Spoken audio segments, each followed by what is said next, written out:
Yes, we have some things in the chat.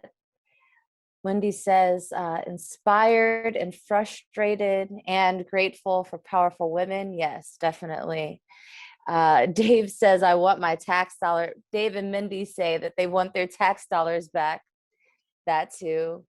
Ruben says, scared. Amy, insecure. Mare says, concern for all those we've met in the film. How are they doing? Anything that has changed? We'll definitely get to that. Bernie Meyer, fantastic to witness, amazing doc. Maya, shocked. Ray, blown away and heartbroken. Alexander, grateful for the power of storytelling. Wow.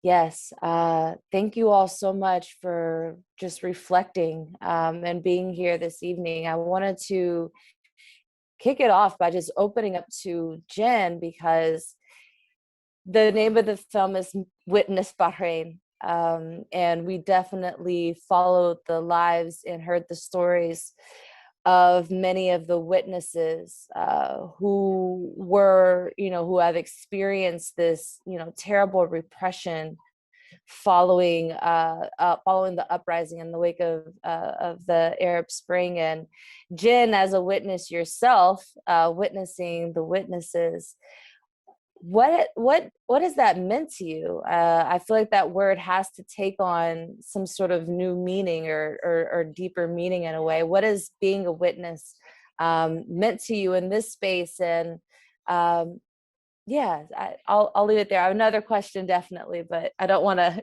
have a compound question.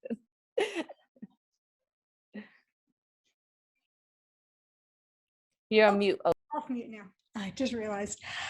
Sierra, thank you. And yeah, not surprised that you go all in with your questions right away. And thank you everyone for also being witnesses to the people that we met in the film and to their struggle and to their courage.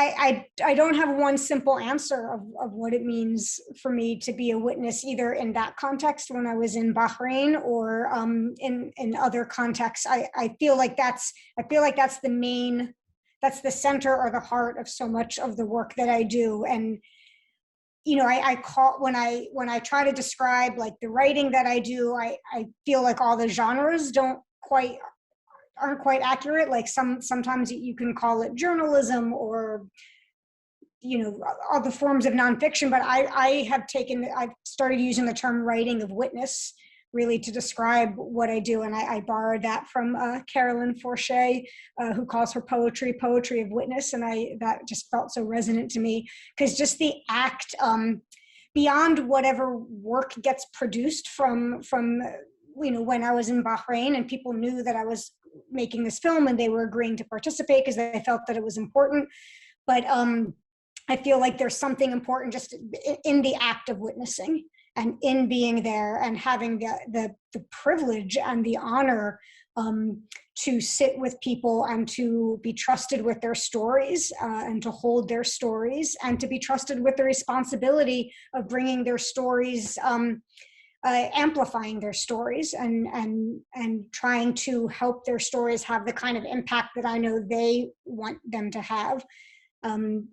So I feel both incredibly honored and privileged, heartbroken, of course, at the levels of pain that people have been having forced to endure because of the oppression and the injustice. I feel a great responsibility then when I'm in those situations that to try to honor, I honor people's stories when I'm hearing them by how I hear them and how I hold them, but also in ensuring that they're able to have some kind of impact. And I also feel, a lot of, I'm losing the word. What's the word when something's not enough? Inadequacy.